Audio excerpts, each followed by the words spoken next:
Olá, nós estamos, na aula de discipulado, já passamos pelo tópico 1, o tópico 2, estamos indo agora para o tópico 3, que é o estudo da Palavra de Deus. Tá? Discipulado 3, estudo da Palavra de Deus. O primeiro foi pecado e salvação, o segundo tópico foi batismo e agora estudo da Palavra de Deus. Vamos orar.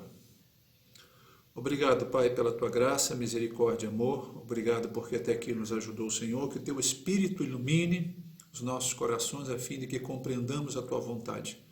Senhor, no nome de Jesus, agradecemos pela liberdade que temos de estudar a Tua Palavra. Senhor, nos abençoe por meio da leitura e desse estudo. Em nome de Jesus, Teu Filho. Amém. Bem, eu só gostaria de comentar um pouquinho sobre o estudo passado, foi sobre o batismo, devido a uma pergunta que foi feita e há muito tempo, e eu me lembrei, uma pessoa que perguntou se batismo salva. Bem, nós vimos que batismo não salva, o que salva é a fé, nós somos salvos pela graça mediante a fé. Nós aprendemos isso no estudo número 1. E o 2, nós vimos que o batismo é verdade um rito, Ele fala da nossa morte para o velho homem e a nossa ressurreição espiritual, podemos dizer assim, baseado em Romanos 6. Enfim, então o batismo ele não salva, tanto que eu expliquei nesse estudo que não há nenhuma bênção atribuída ali ao batismo, apenas um rito e que tem grande significado e importância para a fé cristã. Ok? Nós vamos estudar agora, hoje, e eu já enviei as apostilas, e quem desejar é só colocar o e-mail no link ou no canal que eu envio. Bem, o estudo, o nome é Estudo da Palavra de Deus. Bem, acima nós vemos o texto base, são vários textos que nós vamos utilizá-los no decorrer do estudo. E eu vou ler aqui a apostila, os irmãos acompanham em casa. Diz o seguinte: a Bíblia é uma verdadeira biblioteca, com 66 livros, 39 no Antigo Testamento e 27 no Novo Testamento. Foi escrita por cerca de 40 homens, inspirados pelo Espírito Santo, durante um período aproximado de 1.600 anos. E é o livro mais lido no mundo. Foi publicado em mais de 160 idiomas, talvez até mais do que isso, bem mais. E com certeza é o livro dos livros. Tá? Esse texto foi tirado do livro chamado Maturidade Cristã, da Missões Nacionais da Convenção Batista Brasileira, página 11. Bem, abaixo tem um quadro com os livros em sequência, os livros da Bíblia. E eu utilizei aqui uma tabela periódica, inclusive tem na internet disponível, só que eles trocaram os elementos químicos pelos livros da Bíblia. Bem, aí nós vemos aqui, eles estão abreviados, tem um número de capítulos e versículos bem pequeno aqui no quadradinho, e no meio, esse vazio que tem, nós chamamos de período intertestamentário. É um período que não houve voz profética, de aproximadamente 400 anos ou mais, um pouquinho. Então, isso daqui é para vocês se situarem quando forem ler a Bíblia, isso aqui pode ajudar. Todas as Bíblias já vêm lá no índice, o nome dos livros, abreviaturas e páginas também ajudam, mas é bom a gente saber, decorar essa ordem. Ok. A primeira pergunta, leia o livro de Salmos 119, capítulo 119, versículo 105 e responda. O salmista diz que a palavra de Deus é semelhante a... Bem, Salmo 119, mais ou menos no meio da Bíblia, versículo 105, diz assim: lâmpada para os meus pés é a tua palavra e luz para os meus caminhos. Bem, o salmista diz que a palavra de Deus é semelhante a quê? A luz. É interessante essa metáfora, essa figura da luz. Para você, o que essas figuras representam? Aí é uma pergunta mais pessoal, a fim de entender mais ou menos o que você pensa em relação a isso. Então, eu deixo para cada um responder. Claro, se estivéssemos numa reunião, numa sala, e tendo aula presencial, seria mais fácil, lidar com essa pergunta.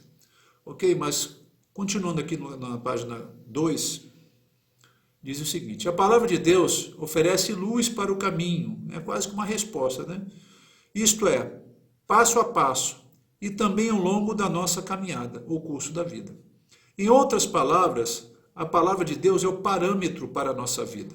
É a nossa regra de fé e conduta que nos orientará ao longo da vida para que vivamos uma vida que agrada a Deus. Então, a resposta tem a ver com isso aqui, né?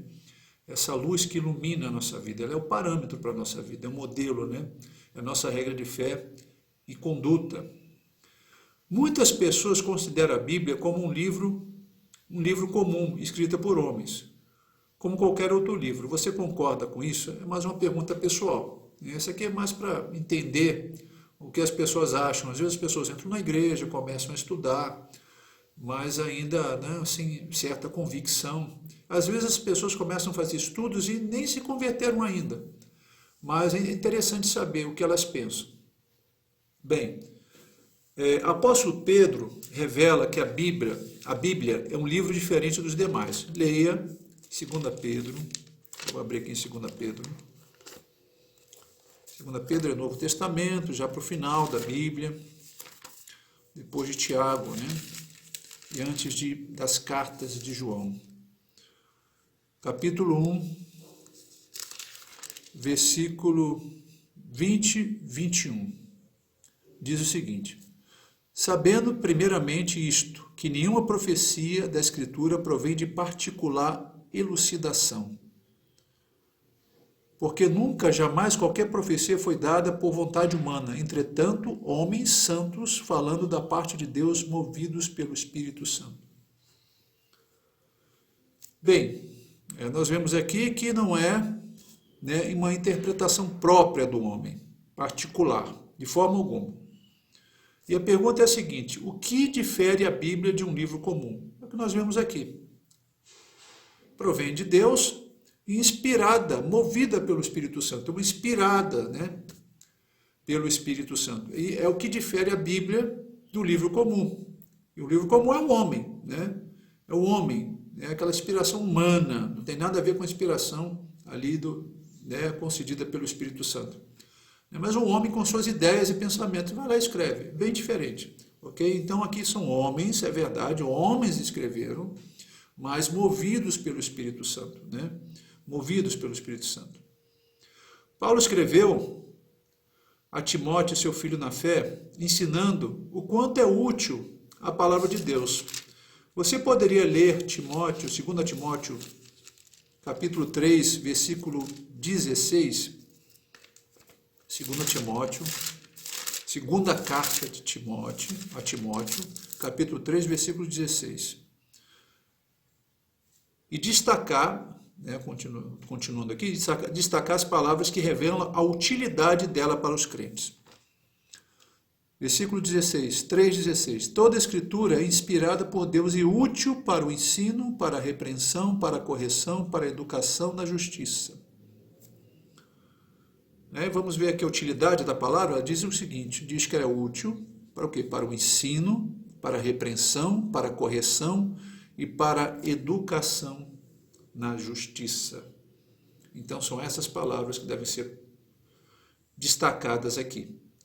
Agora leia 1 Pedro 2, capítulo 2, 1 Pedro, depois da carta a Timóteo. Estávamos lá, né, no 2 Pedro, agora 1 Pedro, capítulo 2, versículo 2. 2. 1 Pedro, primeira carta de Pedro, capítulo 2, versículo 2. Diz assim: desejai ardentemente, como crianças recém-nascidas, o genuíno leite espiritual, para que por ele vos seja dado crescimento para a salvação. Bem, aqui esse leite espiritual, o genuíno leite espiritual, está falando da palavra de Deus.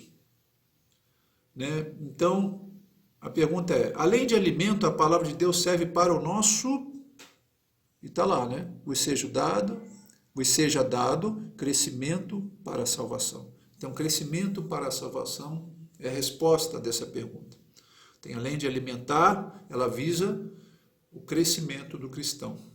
né? É o objetivo. Os estudiosos afirmam, ou parte deles, né, que a Bíblia é ao mesmo tempo um livro humano e divino. É humano porque foi escrito por homens numa época, numa cultura, numa realidade e em idiomas peculiares da época. E é divino porque foi inspirado por Deus. A Bíblia é a palavra de Deus.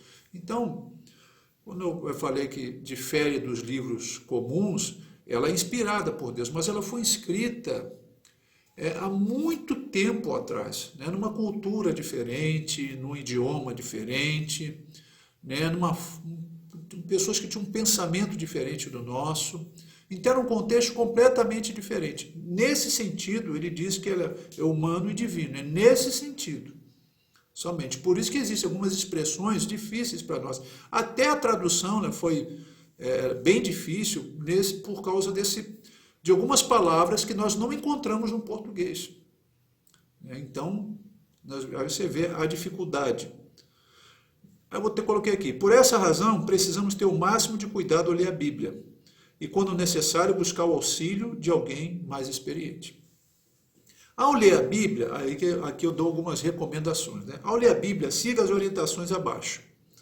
Primeiro, antes de iniciar a leitura bíblica devocional, ore a Deus pedindo a iluminação do Espírito Santo para a compreensão da mesma.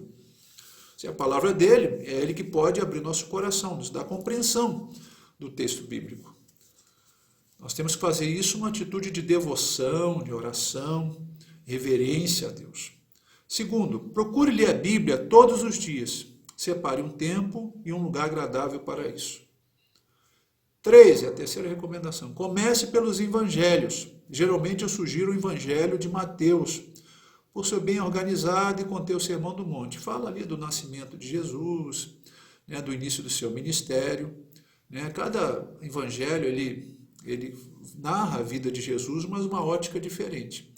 Só o evangelho de Marcos, Mateus e Lucas parece que tem...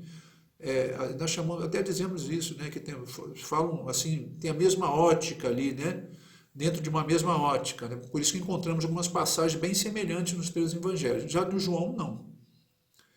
Inclusive nós chamamos de sinóticos, né, da mesma ótica. Mas eles falam algumas coisas diferentes entre eles, né, dentro de uma perspectiva diferente, sim. Para uma auditória, ouvintes diferentes, né, uma plateia diferente, posso dizer assim, plateia, um público, melhor dizer. Então, por isso que é importante. Bem, e eu falo para começar por Mateus, por ser bem organizado, trazer o Sermão do Monte, que é o grande ensino de Jesus. Não é desprezando os outros de forma alguma, para facilitar, porque o Evangelho, geralmente a gente começava pelo Evangelho de João, mas só que o Evangelho de João ele já começa falando de teologia. E eu acho, assim, um pouco pesado. Então, melhor sugiro pelo Evangelho de Mateus. Perdão. Bem, quarta recomendação. Não leia um trecho grande da Bíblia. A Bíblia hoje vem com subdivisões ou subtópicos que podem te auxiliar na leitura. Por exemplo, né, eu estava aqui, do versículo 22 ao versículo 25 de primeira carta de Pedro, capítulo 1, aí vem um tópico aqui, né, um título, subtítulo, A Santidade no Amor. É um trecho já separado, né, que já houve, né, quando organizaram, né, talvez a Sociedade Bíblica do Brasil, ou antes mesmo, já vieram fazendo essa divisão, né, dentro de um capítulo. Nem sempre essas divisões estão corretas, porque às vezes quebram um pensamento. Parece que o autor continua falando de uma coisa e eles cortaram, mas te ajuda muito. Né? Eu sugiro você fazer isso, não lhe tentar ler tudo, mas ler desses pedacinhos, né? Desse tópico, subtópico, depois o próximo subtópico. E se for necessário ler 2 subtópicos para tentar entender, porque às vezes, como eu falei, ele quebra o pensamento. Você faça isso, vai te ajudar. Porque às vezes, num capítulo só, ele pode estar falando de 3 coisas diferentes. E isso causar alguma confusão na sua cabeça. Tá? A quinta sugestão que eu dou, leia, se possível, o texto que escolheu mais de uma vez com atenção. Sublinhando, se assim desejar, né? Algumas pessoas sublinham. E preste atenção se existe no texto palavras repetidas, pois ela pode servir para orientá-lo. quanto ao significado do texto, né? Às vezes a palavra como João 15, né? Permanecer, permanecer, permanecer, permanecer, ele usa muito esse verbo ali e pode estar indicando alguma coisa, e com certeza está, isso vai te ajudar. Eu vou falar santo, santo, santo, santo, santo, ele está dando quase um tema ali né, daquele texto, daquele trecho que você está lendo. Então é importante isso. Ao ler e extrair lições do texto, aqui é a última, né, sugestão que eu dou, anote-os num caderno com a data. Você vai anotando e vai vendo o que Deus vai te falando durante a leitura, né, do texto bíblico. Bem, ao ler, tente responder as seguintes perguntas. Aqui, tipo uma aplicação da mensagem, aplicação do texto que você está lendo. A primeira o princípio são 3 P's, né? PPP. Princípio eterno, promessa, eu botei uma condição, né? E preciso obedecer. Princípio eterno, vou explicar o que é, né? Os princípios eternos regem o reino de Deus em caráter permanente e ajudam o cristão na tomada de decisões. Parecem ordens, mas não são. É uma forma de mostrar como funciona o reino. Exemplo: tudo que o homem semear, isso também se fará. Isso aqui é um princípio eterno. Tem um outro exemplo: porque todo o que se exalta será humilhado, mas o que se humilha será exaltado. Outro princípio que funciona, né, no reino, né? E o terceiro exemplo: porque nada temos trazido para o mundo, nem coisa alguma podemos levar dele. Parece até nós estamos falando de ditado popular, né? Esse livro de sabedoria.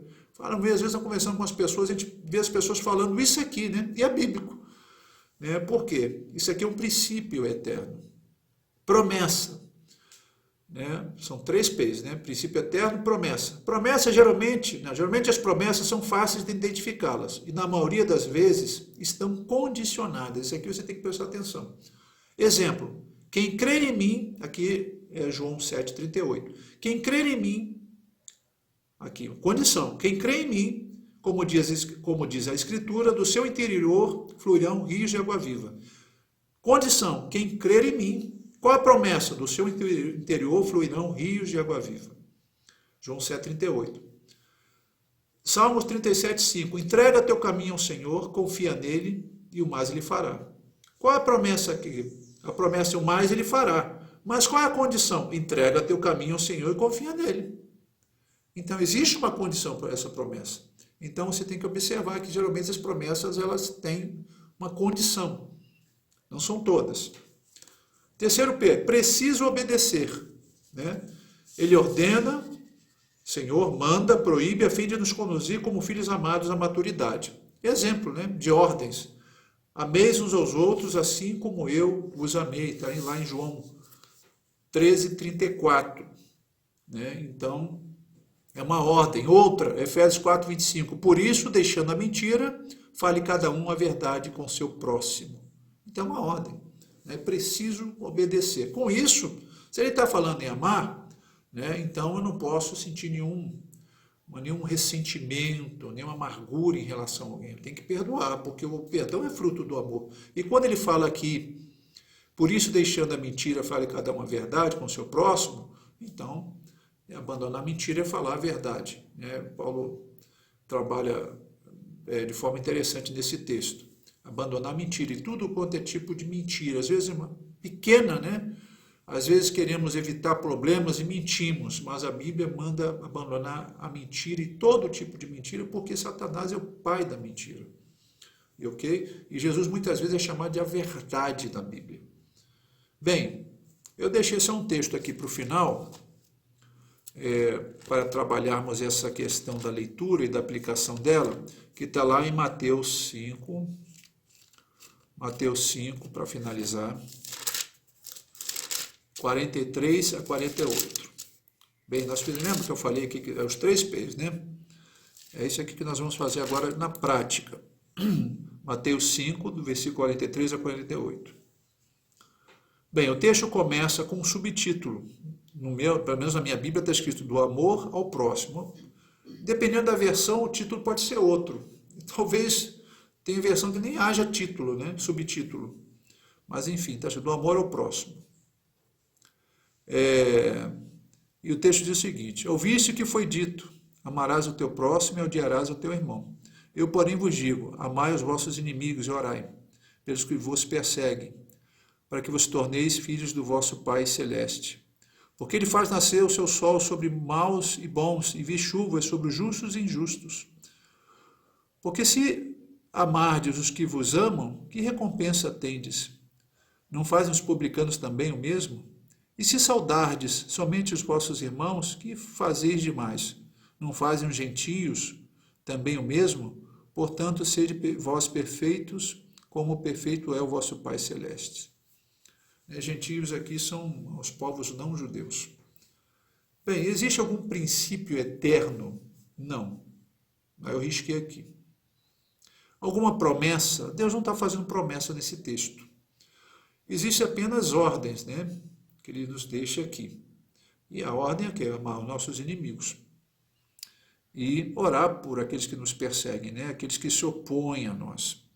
Então, e nós devemos fazer isso baseado no que Deus ensinou, porque ele faz chover, né, sobre os bons e os maus. Olha só, ele faz chover sobre os bons e os maus. Nós chamamos de graça comum. Né? Então, nós temos que pensar nisso. Né? Aí você, ao ler, você vai, puxa, Deus está falando no meu coração. Né? Tem fulano que me persegue, uma pessoa que não gosta de mim. O que ele está mandando fazer? Você deve orar por ela. Se existe algum ressentimento, você deve perdoá-la. Amar aqui, nós temos que entender que amar, dentro da perspectiva bíblica, não é aquele mero amor, né, abstrato, aquele sentimento abstrato. Não. Amar aqui é a decisão. Amar aqui diz respeito de você fazer algo. Né? Fazer algo, entregar teu coração e fazer algo em relação a isso. Né? A Bíblia fala assim, eu amo. Mas se você ama e não demonstra isso de alguma forma, você na verdade não está amando, né? É o tipo de amor grego lá que nós, os filósofos lá defendiam. Mas enfim, é esse tipo de amor. Então, se até Paulo ele fala sobre isso, ele diz lá em Romanos, se teu inimigo tiver fome, dá de comer, se tiver sede, dá de beber. É esse amor que ele está falando. É o mesmo tipo de amor que Deus aqui. Tanto que ele fala assim, ele faz chover sobre os bons e os maus, e o sol, ele manda vir o sol sobre os bons e os maus. Então Deus fala, eu amo, né? Ele demonstra esse amor de alguma forma, derramando sua graça comum sobre esses homens. Abençoando de alguma forma, é isso que ele quer dizer o texto, que ele abençoa de alguma forma essas pessoas. Então, às vezes ímpio, prosperando, né? É graça de Deus, misericórdia de Deus. Então, dessa forma, esse é o exemplo para nós, ok? Deus nos abençoe, Deus te abençoe. Encerramos esse tópico, né? O estudo da palavra de Deus. E o próximo nós falaremos sobre oração, tá? Um abraço a todos e fiquem com Deus.